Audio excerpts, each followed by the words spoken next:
¿Sabías que existe una bacteria que actúa como un virus?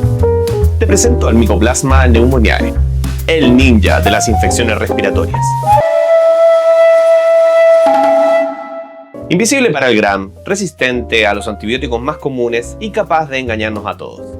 Hoy te contaré todo acerca de ella. ¿Cuándo sospecharla? ¿Es necesario pedir un test para confirmarla? ¿Siempre necesitará antibióticos? ¿Por qué estamos hablando de Mycoplasma? Porque estoy con una neumonía por Mycoplasma. Mycoplasma. Y porque recientemente tuvimos un fuerte brote de esta bacteria en el mundo y Chile no fue la excepción. Afortunadamente, ya estamos en una franca disminución de los casos. Partamos mencionando lo que para mí son los 3 mensajes más importantes de esta pequeña conversación que tendremos el día de hoy. Primero, es una bacteria pero con espíritu de virus. ¿Cuándo la sospecharemos? En un paciente joven con tos persistente, en cuyo caso el manejo va a ser sintomático. Y finalmente el último mensaje que quiero dejarles es que paciente con neumonía de evolución tórpida o de curso grave, agregar acitromicina. Primero, hablemos de las generalidades. ¿Qué es el Mycoplasma? Es una bacteria sin pared celular que ataca principalmente a jóvenes y sanos, o sea yo, siendo la causa más frecuente de neumonía atípica. La Sociedad Respiratoria Japonesa informa que la neumonía por Mycoplasma es la causa del 5 al 27% de las neumonías adquiridas en la comunidad. La transmisión es por gotitas respiratorias. Es lógico pensar que mientras más grande, más rápido caen, y estas gotitas miden más de 5 micras, por lo que viajan menos de 1 metro. Se propaga en familias con incubación entre 2 a 4 semanas, y se cree que se tiene inmunidad por aproximadamente 4 años. Puede generar manifestaciones extrapulmonares en ausencia incluso de neumonía. Incluso, aunque no tengamos neumonía, en ausencia de síntomas respiratorios. Y como no tiene pared, es resistente a todos los antibióticos que atacan la pared, como los betalactámicos. Aunque su talón de Aquiles en muchos lugares del mundo sigue siendo la acitromicina. Pero no en todos los lugares es así. La primera vez que se aisló un Mycoplasma resistente a macrólidos fue el año 2000 en niños japoneses. En la actualidad, cerca del 90% de los niños japoneses con Mycoplasma tienen resistencia a los macrólidos, mientras que en los adultos este porcentaje es cercano al 30%. ¿Y qué es lo más característico de la infección por Mycoplasma? La tos persistente. Sabemos que de los infectados, 1 de 10 desarrollará una neumonía. ¿Y qué es lo más característico de encontrar en la neumonía por Mycoplasma? La tos y la fiebre, que cuentan con una sensibilidad cercana al 100%. De los pacientes con neumonía, cerca del 10% podría llegar a requerir algún nivel de oxígeno. Un dato relevante sobre la fiebre es que cuando esta permanece por más de 48 horas después del inicio del tratamiento antibiótico, se debe sospechar una neumonía por Mycoplasma resistente a macrólidos. Bien, pero volvamos a las generalidades. La enfermedad dura entre 1 a 2 semanas y se parece a una infección viral. Síntomas respiratorios altos, iniciales, como odinofagia, coriza, conjuntivitis, adenopatías cervicales. Algún grado de compromiso sistémico leve como cefalea, fiebre, artralgia, mialgia, que en general permite a los pacientes continuar con sus actividades de la vida diaria.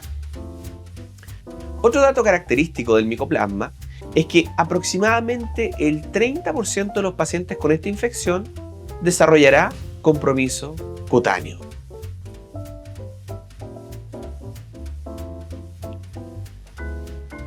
Una de las entidades más temidas es el RIME. Sí, escuchaste bien, R-I-M-E. Erupción mucocutánea infecciosa reactiva. Como su nombre lo dice, es la afectación de la piel y las mucosas secundaria a una infección. A diferencia del Steven Johnson, esta afección no se asocia a medicamentos. Se caracteriza por la presencia de mucositis intensa en 2 o más localizaciones, preferentemente en la boca, a veces en la región genitourinaria y menos frecuentemente en la región ocular.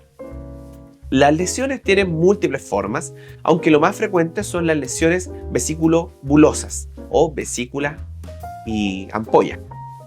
El diagnóstico es clínico y lo sospechamos cuando hay lesiones mucocutáneas, infección asociada y ausencia de inicio reciente de algún fármaco que pueda explicar la clínica. Otras manifestaciones extrapulmonares son las hematológicas, específicamente la anemia hemolítica, que se genera por anticuerpos que se encuentran entre el 50 a 60% de las infecciones por micoplasma.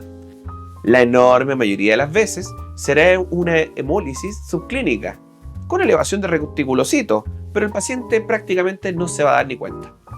Afortunadamente, la anemia hemolítica grave es rarísima y se desconoce muy bien por qué algunos tienen una evolución grave y la mayoría no tienen una evolución grave.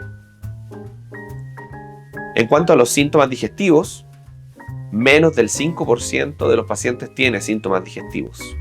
Aquí hay uno de los síntomas digestivos, de ese 5%. Incluso a veces pueden tener hepatitis, aunque esto es muy raro.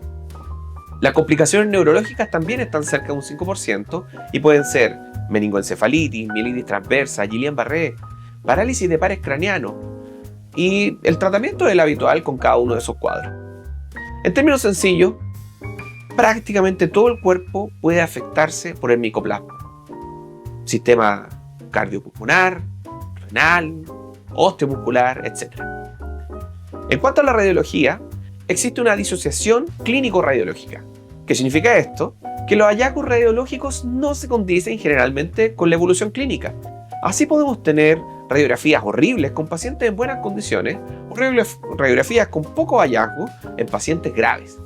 La consolidación es rara. Es más frecuente encontrar compromiso intersticial que genera una pseudoconsolidación, que es una opacidad turbia, confluente. A veces pueden verse algunos derrames pleurales pequeños que en el 20% de los casos pueden existir, y eso es sugerente de una enfermedad más grave. Aquí les muestro una radiografía con los hallazgos típicos. Vemos el engrosamiento bronquial bilateral, además de opacidades irregulares en ambas bases, como pseudocondensación. Aquí otro ejemplo, donde nuevamente vemos engrosamiento bronquial, además de una opacidad irregular en el lóbulo superior derecho. ¿Y qué pasa en la tomografía? En el TAC, cerca del 85% de las veces se ve vidrio esmerilado, con nódulos centrolobulares en el 90% de los casos, con un patrón de árbol en brote. Como les decía antes, la mejoría clínica puede ir acompañada de un empeoramiento de la consolidación en la radiografía, por lo que las decisiones no pueden tomarse solo considerando las imágenes. La progresión de la enfermedad debe evaluarse de forma clínica. Ahora hablemos de los estudios de laboratorio. Partamos por el GRAM de expectoración, que habitualmente se solicita en muchos de nuestros centros y que en este caso no mostrará absolutamente nada. ¿Por qué? Porque el micoplasma, al no tener pared celular, no se ve con la tinción de GRAM. Hablemos ahora de la procalcitonina. Si bien la procalcitonina es un examen de escasa utilidad en los servicios de urgencia, ya que no nos cambia el manejo, es un elemento interesante que nos puede ser de utilidad en unidades de hospitalización. ¿Por qué? Porque el micoplasma no aumenta tanto la procalcitonina, por lo que se ha visto que si se divide el valor de la PCR por el valor de la procalcitonina y esto da un resultado sobre 400 miligramos por microgramo, esto es muy sugerente de infección por micoplasma y hace menos probable una neumonía típica. Pasemos ahora a las pruebas confirmatorias. El cultivo es el gold standard. ¿Cuál es el problema con el cultivo? Es que se demora entre 1 a 2 semanas por su lento crecimiento, por lo que no se usa en la práctica clínica habitual. Serología. Crioaglutininas. La sensibilidad bordea el 50%, 60%, y muchas veces se pueden elevar con otros agentes infecciosos como citomegalovirus, Klebsiella, algunas neoplasias incluso, por lo que también solo quedaron en el recuerdo. Fijación de complemento. también tiene problemas tanto en sensibilidad y especificidad, por lo que han quedado perdidas en la historia. ¿Qué es lo que se usa? La IgM para micoplasma. Esta tiene una sensibilidad cercana al 95% en la segunda semana de los síntomas, pero no se producen constantemente en adultos. ¿Por qué? Probablemente como resultado de múltiples infecciones previas. Por ende, su mayor utilidad está en los pacientes pediátricos. PCR de micoplasma. Además de la dificultad del costo y disponibilidad, tenemos el problema de la colonización. Por ende, su positividad no indica necesariamente infección. Entonces, ¿cómo podemos acercarnos al diagnóstico si no tenemos pruebas perfectas ni todos los exámenes disponibles? En muchos lugares lo que hacen es PCR de aspirado faríngeo y en la segunda semana de síntomas, serología. Todo esto considerando la clínica, ya que recordemos que existe portación, por lo que la PCR puede ser un falso positivo si no tenemos la clínica sobre la mesa. Una propuesta de la Sociedad Respiratoria Japonesa considera 6 elementos. Primero, que el paciente tenga menos de 60 años. Segundo, que no tenga enfermedad o que ésta sea leve. Tercero, que presente tos persistente. Cuarto, que tenga hallazgos en la auscultación pulmonar. Quinto, que no tenga expectoración o no se haya identificado un agente etiológico en pruebas rápidas. Y sexto, que tenga menos de 10.000 leucocitos. Si están presentes 4 o más de estos factores propuestos, la neumonía por micoplasma se puede discriminar fácilmente de otros elementos patógenos con alta sensibilidad cercana al 90% y una especificidad moderada del 80%. No es lo mejor, pero puede ayudar sobre todo en la primera semana de la presentación clínica. ¿Y a quién pedirle pruebas confirmatorias? Recientemente, la Sociedad Chilena de Pediatría realizó una exposición virtual sobre el tema y para responder esta duda citaron el posicionamiento de la Sociedad Española de Infectología Pediátrica, que expone 9 situaciones donde sería razonable pedir estudio para micoplasma. 1. Paciente con neumonía moderada grave que requiere hospitalización. 2. Paciente con factores de riesgo para hacer un cuadro grave, o sea, inmunosupresión, síndrome de Down, anemia de células falciformes y asplenia, o sea, inmunosupresión de nuevo. 3. Pacientes con neumonía grave que ingresan a la UCI. 4. Neumonía con mala respuesta a beta-lactámicos luego de 48 horas de tratamiento. 5. Crisis obstructivas que no responden a terapia habitual. 6. Presencia de síntomas extrapulmonares en pacientes con síntomas respiratorios. 7. Pacientes en los que se obtuvo lavado broncoalveolar. 8. Para la organización de aislamientos. Y 9. Estudio cuando hay brotes. Luego de darle una vuelta, puedo resumir los criterios más importantes de la siguiente forma. Toda neumonía que requiere hospitalización o que tenga una evolución tórpida, paciente inmunodeprimido, con síndrome de Down o con anemia falciforme y presencia de síntomas extrapulmonares asociados. Esto pensado específicamente en la población pediátrica. ¿Cuál es la dificultad de esta propuesta? Es que las pruebas no son 100% sensibles ni específicas, por lo que los aislamientos tampoco serán muy confiables. Además, muchas de ellas son pruebas caras y poco disponibles, sobre todo la PCR, en el sistema público. Finalmente, no puedo confiar mucho en un documento que pone la radiografía de tórax como gol estándar para el diagnóstico de neumonía adquirida en la comunidad, cuando sabemos que la sensibilidad está cerca del 60-70%. En los adultos, la tenemos fácil. Neumonía grave o que no responde a tratamiento o de características atípicas, se agrega acitromicina. Y es algo que venimos haciendo desde hace mucho tiempo, por lo que no tiene sentido pedir test para micoplasma, porque no nos cambiará el manejo.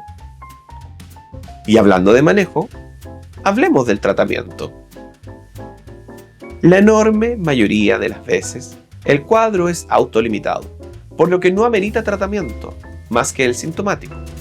Paracetamol, ibuprofeno y paciencia.